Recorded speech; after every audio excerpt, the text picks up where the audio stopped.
Welcome to the Real View podcast, where Ohio Realtors connect you to innovators and influencers, keeping you with the real view of real estate. Whether you're a broker, agent, first-time homebuyer, industry leader, or just happen to stumble upon our podcast today, you can expect to hear tips, tools, tricks, interesting information, and so much more from the experts in Ohio's real estate game.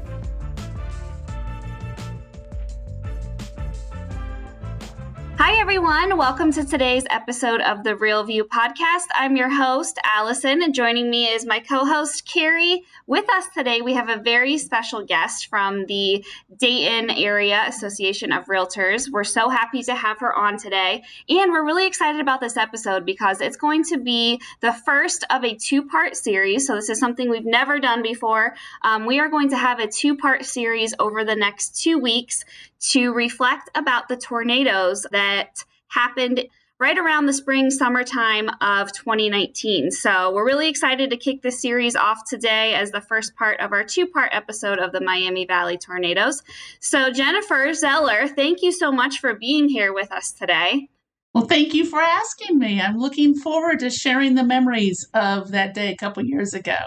Yes, we're so excited to have you here. And Carrie, thank you for being with me to host as always. Yes, it's nice to be back. Sometimes I can't always make the podcast, but when I can, I'm glad to be here. And I'm really glad to get to talk to you, Jennifer, because wow, what a year that was and what devastation the Miami Valley saw on those 2 days. But first, before we get to the tornadoes, I want to properly introduce you. You are the Chief Operating Officer at the Dayton Board of Realtors. Before that, you were the AE or the CEO of the Moore Board of Realtors. So you've been working in realtor world, as we like to say, for quite some time. Would you mind to just give our guests just a little background on how you became part of the realtor family? Sure. It's kind of funny, those roads that you don't see. I had a vision in college. I thought I was going to be a newscaster or something. I never saw my life doing this. Given that, I will have to tell you, this is the best job I've ever had. But how I got here, I was in banking for, probably almost close to 20 years. And then I gravitated over towards mortgages. I was getting really burnt out on running branches. So I decided I wanted to specialize. I loved lending.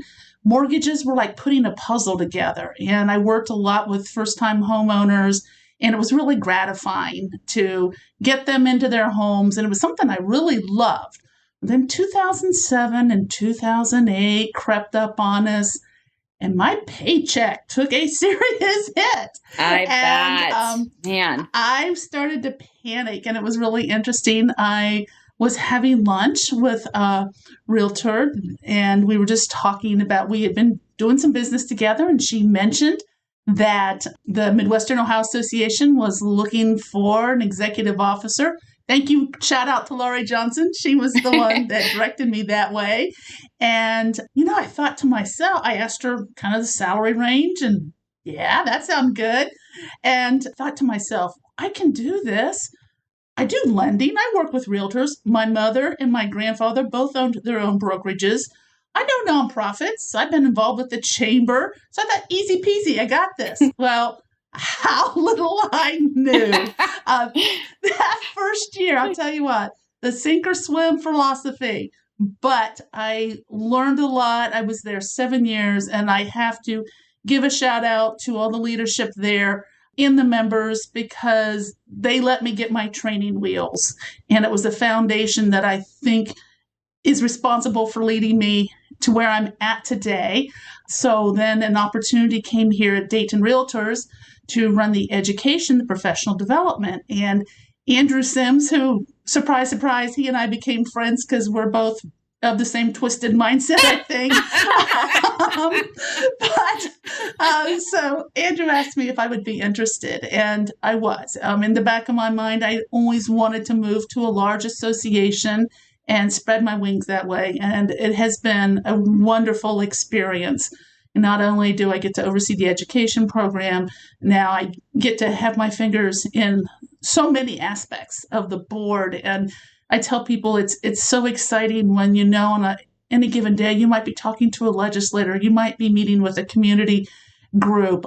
we have a great relationship with the Downtown Dayton Partnership, and to get to be involved is everything and more that I could have wished for. So here I am. Yes. I make jokes that they're going to have to wheel me out. I might be 90 years old, but as long as I can still see, drive, and type, I'm good.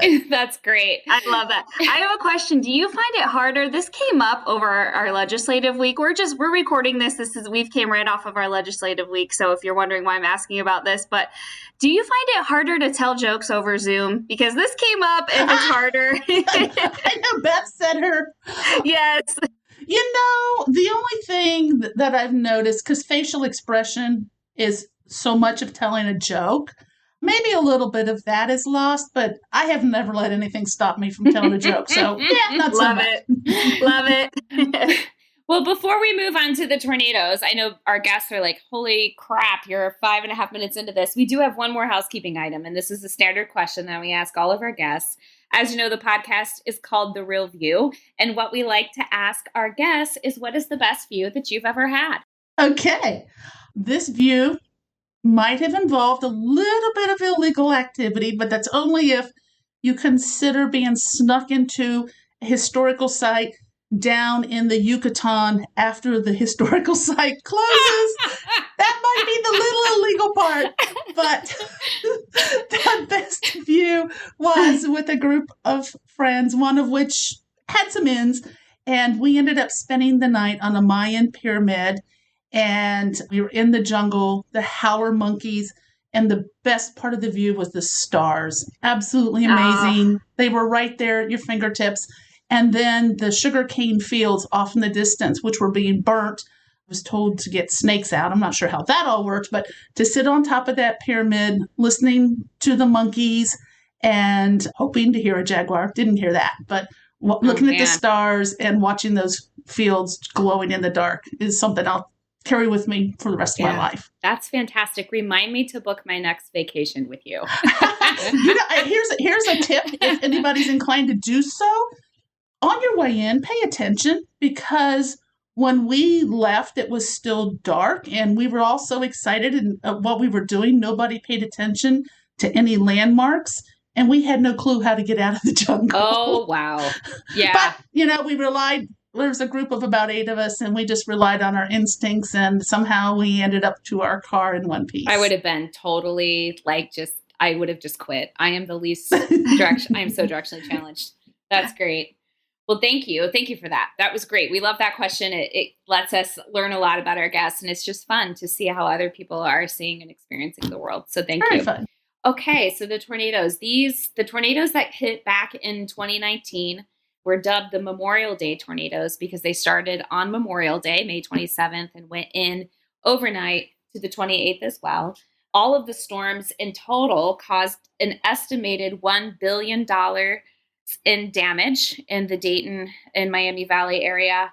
And the National Weather Service confirmed 19 tornadoes struck that area in that period of time. So an amazing amount of devastation, certainly something that I think people were not anticipating. I'm a Dayton native, lived here my whole life. We've had tornadoes. I've never seen 19 come all at the same time. So before we get into what you and the Dayton Realtors did to respond to that crisis, I kind of want to hear where you were when those tornadoes came and what your personal experience was. And Carrie, I think you got to share where you were too, since you are a Dayton native. I want to hear from both of you where you both were. She and I probably weren't too far apart. We don't live too far apart from each other. So Jennifer, you go first so that I'll let you know what I was doing. Okay. Well, I was living in Tip City at the time. And again, like Carrie, you live around here. You're just used to tornadoes coming through in the spring. And remember when the first siren went off, I'm always kind of the type of, I'll just kind of wait and see, have the TV on. But as I was listening to the weather people talking, I realized, okay, now it's time to go down into the basement / cellar, which it's an old house. So I did. I remember going down there, having the radio, and the first one heard on the radio, the first one had passed. It was now in Christiansburg. And I remember thinking, great, it passed. Because it was headed very close to Tip, the first one. And when I heard it was now in Christiansburg, I thought, okay, it's good. I'm going to go upstairs. Well, at that moment, and you're going to hear more about this person, Tyler Warner, who was our government affairs director, Tyler sent me a text and he said, are you safe? Are you watching what's going on? And I said, I've been in the basement. I'm getting ready to go upstairs. He said, oh, no, there's another one coming and it's headed your way. Oh, my gosh. And then, of course, on WHIO, that's who I was listening to, and they're talking about it. And again, you can just hear in the newscasters' voices a concern I'd not heard before. And I will say, for the first time in my life, I was scared of a tornado. And where I was at was like an older house, very thick limestone walls down in the basement. So I actually didn't hear a whole lot, but ended up probably spending a good 3+ hours in the basement. Finally came up, and I remember it was well past 11. I don't remember the time, but it was late, and tried to scan a little bit out in the yard. I didn't see too much damage where I was at, so I went to bed. And then I don't know if you want me to go into the next morning yet or stop there and let Carrie tell where she was. Okay, I can say what I was doing. So I was at my house as well. And just like Jennifer, usually when a tornado is coming or there's a bad storm, that meant my family and I would go sit on the porch and go watch. You go watch the storms, right? That's what we did. I remember as a little kid, there'd be big storms coming. My dad would wake us up. We'd had this huge window in our living room, and we'd turn the couch around even and sit there and just watch the storms come through. And so, I called my mom, and we were both like, is this real? And I was like, I don't know. I'm going to have a beer. She's like, I'm going to have a beer too. So then I went and sat out on my porch with my beer and was talking to my mom, thinking kind of like Jennifer, like, I don't know, this, whatever, tornado coming through. Well, very quickly it got pretty bad, and it escalated to a point where I too was very concerned and went into my basement and spent the rest of the evening there. You couldn't really tell where everything was happening because it was so dark, which I think is what made it also even a little more scary. There was a lot of lightning. I don't know if you remember that, Jennifer, but there was so much. I kept thinking surely it was going to flash and I would see a funnel cloud go by, because there were some that hit pretty close up in Troy and then Christiansburg, but it ultimately did not hit Tip City. So yeah. And sometimes it's one of those things like you don't realize how bad it is until you get all these people texting you, are you okay? What's going on? Are you okay? And you're like, I think I'm okay. I'm in my basement. So I'll let you tell, Jennifer, what the next day was like for you. Okay. Well, one thing that I do remember that really stood out listening to one of the later newscasts was, again, I can't remember who the weather person was, but she was talking now about on the radar, something about a debris field. And the way she was talking is like, you could tell it was not, she knew it was bad. Seeing all this on the radar meant whatever on the ground was really, really bad. So the next morning I got up, and it was, that day was Memorial Day that this happened. So I had to come to work the next morning, Tuesday morning. And of course, it's all over the news about the destruction. And my first real inkling was used to come down 75 south, come to work. It's usually a 30-minute drive if nobody's stupid and hits someone. So I could not get down 75. I could probably get as far as Vandalia. 75 was closed. So I tried to find, there are several parallel roads that go south into downtown Dayton. They were all closed because the tornado had crossed over the interstate there, had destroyed houses and buildings pretty much from just south of Vandalia all the way to north of downtown Dayton. It took me 2 hours to get into work, to find an alternate path. Wow. And in the middle of this, then so I was the interim CEO at that point, Bob Jones, our communications director, and Tyler Warner, who was our government affairs director. They were texting, I was texting them, and, hey guys, I'm on my way. I just can't find a way to get here. And just in those conversations, the three of us are like, we got to do something. We need to do something. And I will say by the time I got into the office, plans were starting about what can we do as an association. It was just, we got to do something. So that was my first inkling. And then, of course, what I could see coming down just totally blew me away. I've never seen, luckily I've not been around a tornado that did that kind of damage before.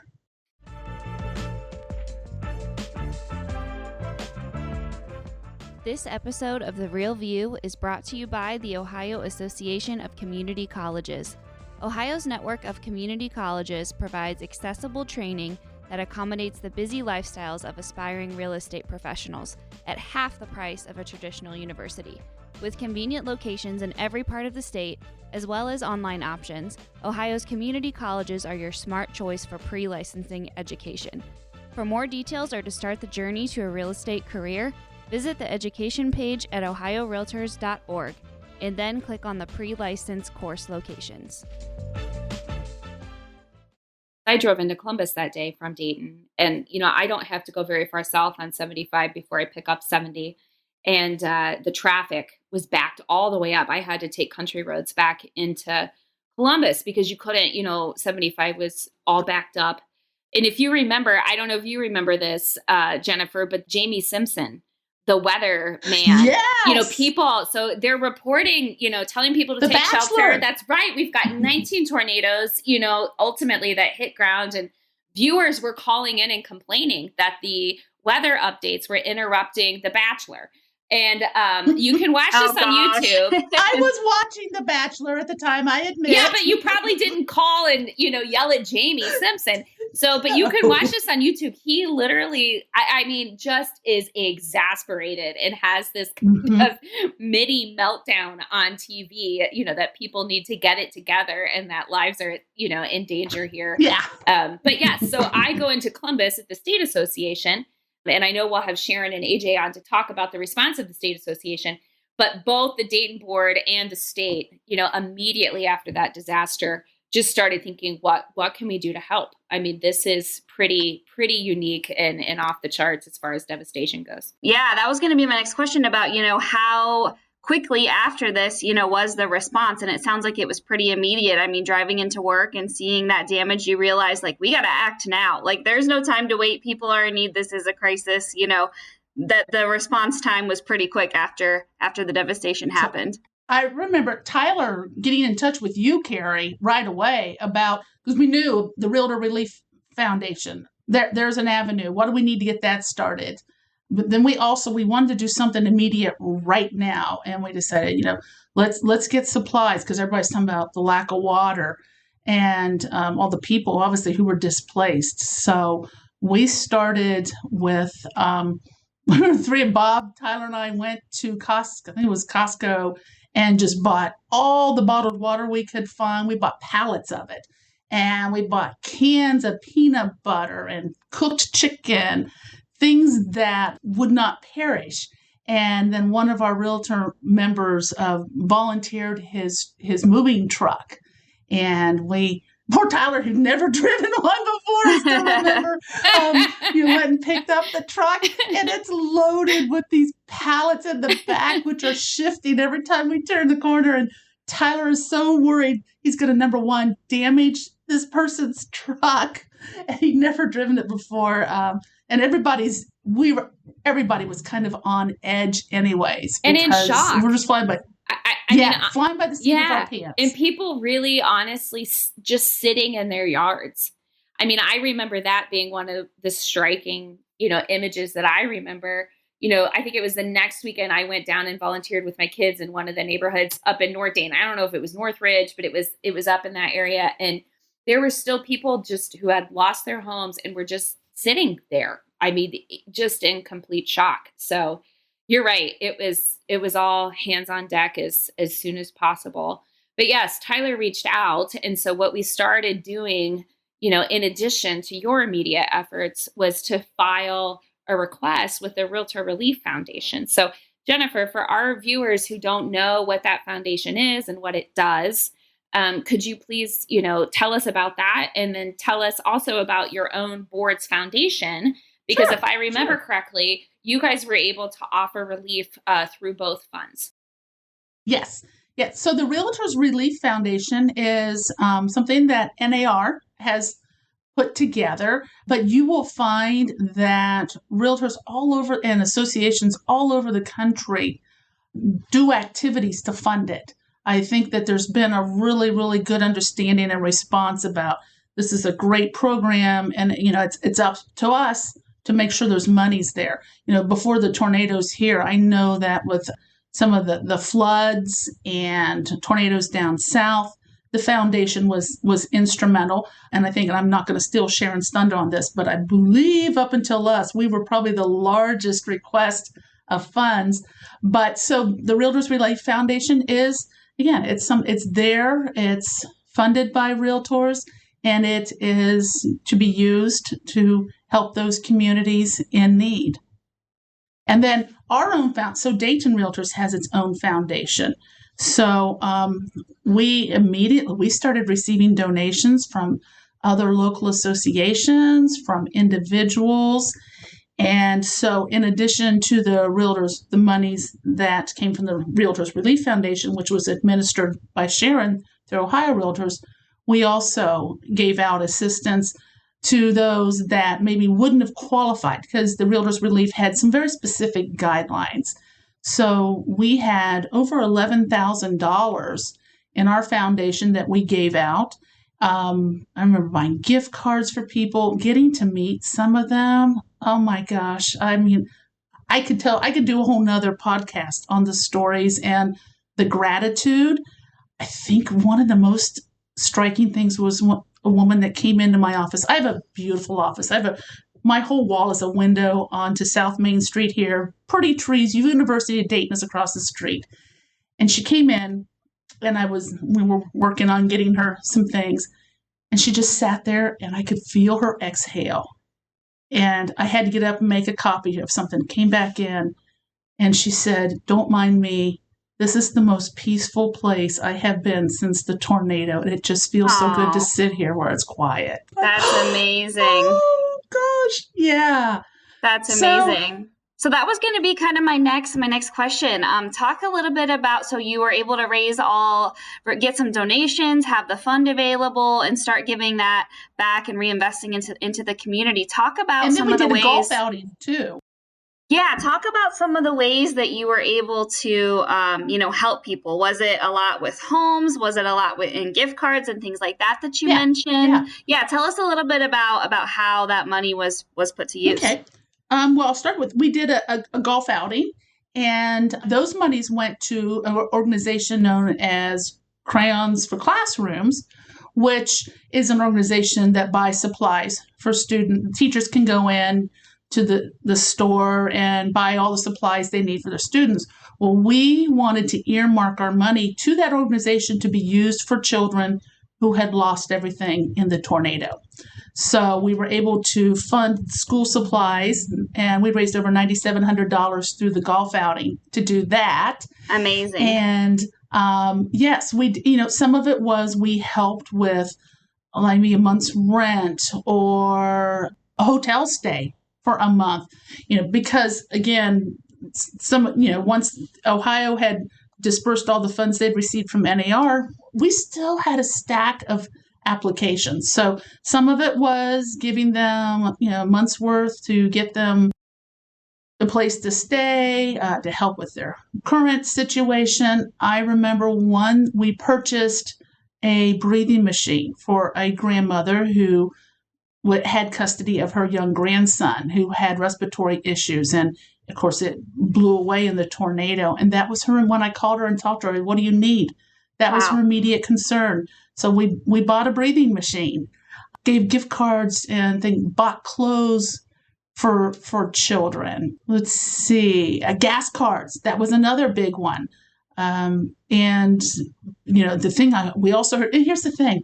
Some of the community, now this tornado actually, it went over into Beaver Creek also, but there was a section of Dayton that is probably on the economic scale, on the lower end of income. And a lot of the people that lived there, while they owned their homes, they were homes that had been in their family for years and years. They had inherited them. So there were maybe not mortgages on the home, but, unfortunately, what sometimes happens, if you don't have a mortgage where you have to carry insurance, they didn't have homeowners insurance.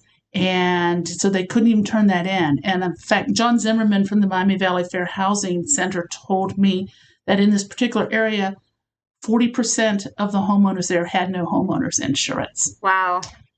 Yeah. Well, that's just an incredible community response. And I mean, what a way to be able to give back to, the people right there locally who were affected by this. So I'm curious if you know, and I don't know maybe if you know or not, but the tornadoes that were experienced in Dayton were actually part of a longer outbreak sequence that happened over the course of 2 weeks, kind of spanning all the way from Texas and Oklahoma and kind of the Midwest, up until our area and even a little bit on to the East Coast. Do you know if any other local associations kind of responded in that way? Or were the Dayton Realtors and Ohio Realtors unique in our response and our ability to kind of quickly respond to that? I don't know if you're aware of that or not. I'm just kind of curious to see. I can tell you, I don't recall any other associations in the area affected at the time reaching out. I do know it could have even been maybe a year later. There was a local association, I'm thinking maybe out toward Illinois, Missouri, who wanted to know about our experience with the Realtors Relief Foundation and how to use it. But I don't have knowledge of if, like you said, if we were unique in our response or if others were doing it. I just didn't hear about it. So I don't remember any other groups, to your point, Jennifer, asking for dollars from the National Association of Realtors specifically around those tornado outbreaks. But I can tell you, and I'm sure Sharon will go more into this, one of the things that was really unique about the way that we ran the operation, and this certainly was a joint effort between the state and the local, was how many applications we were able to get and how much money we were able to push out. We had heard stories. They just kept saying, like, what do you mean you went through all of that already? We were able to get out the door $500,000 to family, Wow. To families across the Dayton area. Whereas I think some other associations have struggled with getting people to apply for the money and getting that money out into the community. Yeah. But I would say that the biggest strength of that effort was the partnership between the state and the local, because the state was able to, petition the national and help take care of that. And you guys were right there on the ground and were able to make contact with, Daytonians who were in need of help. I think, a lot that speaks to that is our Dayton Realtors and Ohio Realtors has a great relationship. I can tell you, the staff there, many of you guys are our friends, and there's just a super, super working relationship that it was so easy to pick up the phone and call and talk and work together. Scott came over here and did a press conference.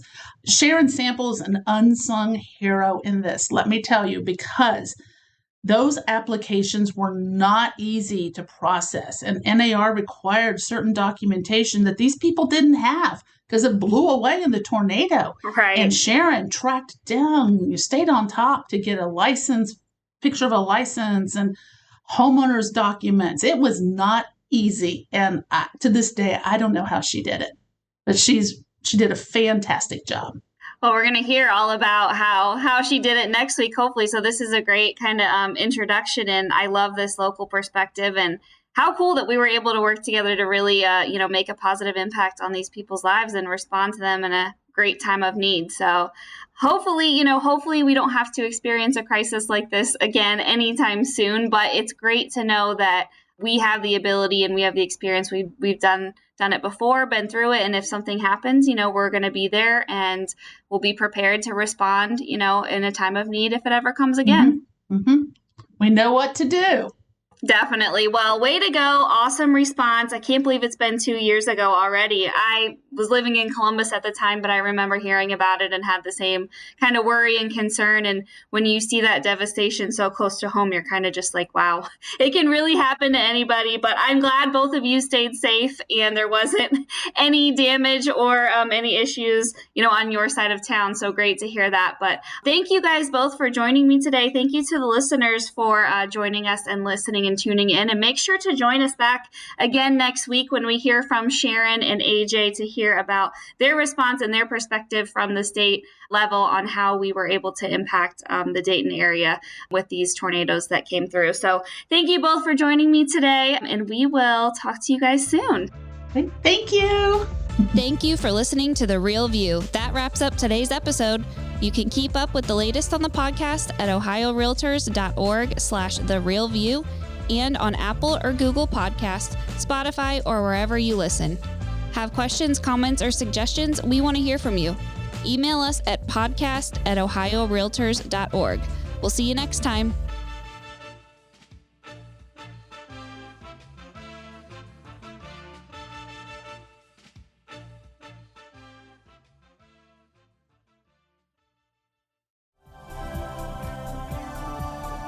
This has been a Humble Pod production. Stay humble.